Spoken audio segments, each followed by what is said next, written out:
بسم اللہ الرحمن الرحیم۔ ایک ملمہ کہتی ہے کہ میں نے طالبات کی ایک ٹیم کو سال کے آخر میں ایک پروگرام کی میں ان کی ماؤں کے سامنے ایک نظم پیش کرنے کے لیے ٹرینڈ کی تیاری کی اور رحل سحل کے مختلف مراحل کے بعد بالاخر پروگرام کا دن آ گیا۔ نظم شروع ہوئی مگر ان کی اور اس خوبصورت کارکردگی پر اس وقت پانی پھر گیا جب ایک بچی جو اپنی سہیلیوں کے ساتھ نظم پڑھ رہی تھی اچانک اپنے ہاتھ جسم اور انگلیوں کی حرکتیں دینے لگی اور اپنا منہ کسی کارٹون کے کریکٹر کی طرح بنانے لگی۔ اس کی ایک عجیب و غریب حرکتوں کی وجہ سے دوسرے تمام بچیاں پریشان ہو گئیں۔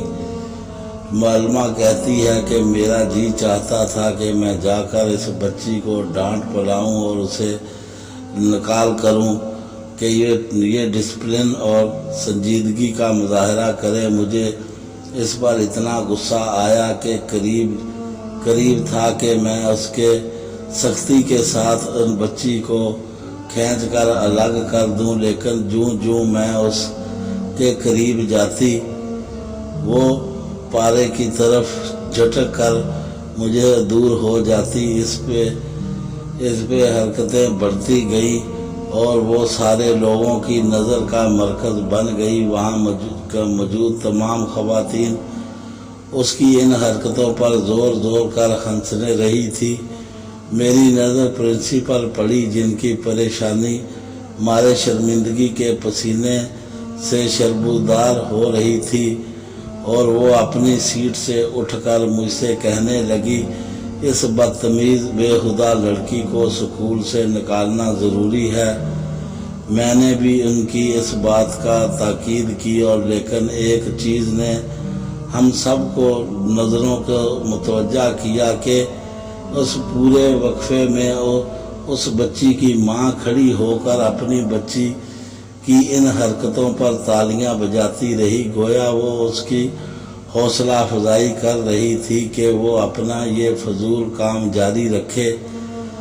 جیسے ہی نظم ختم ہوئی وہ جلدی سے اسٹیج کی طرف بڑھی اور اس لڑکی کو زور سے پکڑ کر کھینچا اور بولی، تم نے اپنی سہیلیوں کے ساتھ نظم پڑھنے کی بجائے یہ اول جلول حرکتیں کیوں کی؟ وہ بولی، اس لیے کہ پروگرام میں میری ماں بھی موجود تھی۔ اس دکھائی بڑے جواب پر بڑی حیرت ہوئی، لیکن مجھے اس وقت بڑا دھچکا لگا جب اس نے آگے یہ کہا کہ میری ماں بول اور سن نہیں سکتی۔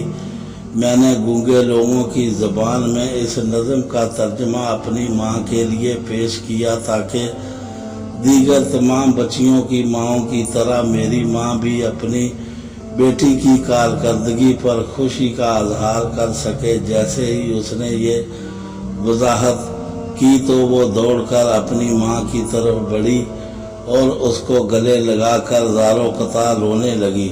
جب وہاں موجود سارے لوگوں کو حقیقت معلوم ہوئی تو وہ سارا حال سسکیوں سے گونج اٹھا۔ واقعی سب سے خوبصورت پہلو یہ ہے کہ پرنسپل نے اس لڑکی کو اسکول سے نکالنے کی بجائے اسے انعام سے نوازا اور اسے مثالی طالبہ کا خطاب دیا۔ وہ لڑکی جب وہاں سے نکلی تو سر اٹھا کر خوشی سے اچھلتے ہوئے جا رہی تھی۔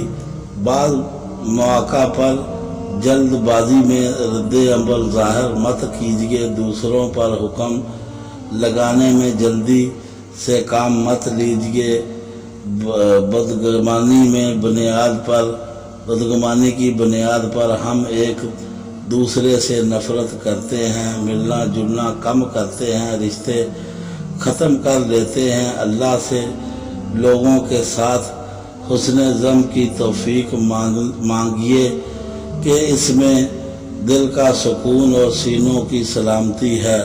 دوستو، ہماری اگر ویڈیو پسند آئے تو ہمارے چینل کو سبسکرائب کریں اور بیل آئکن کا بٹن ضرور دبائیں. ہمیں دعاؤں میں یاد رکھیں. اللہ حافظ.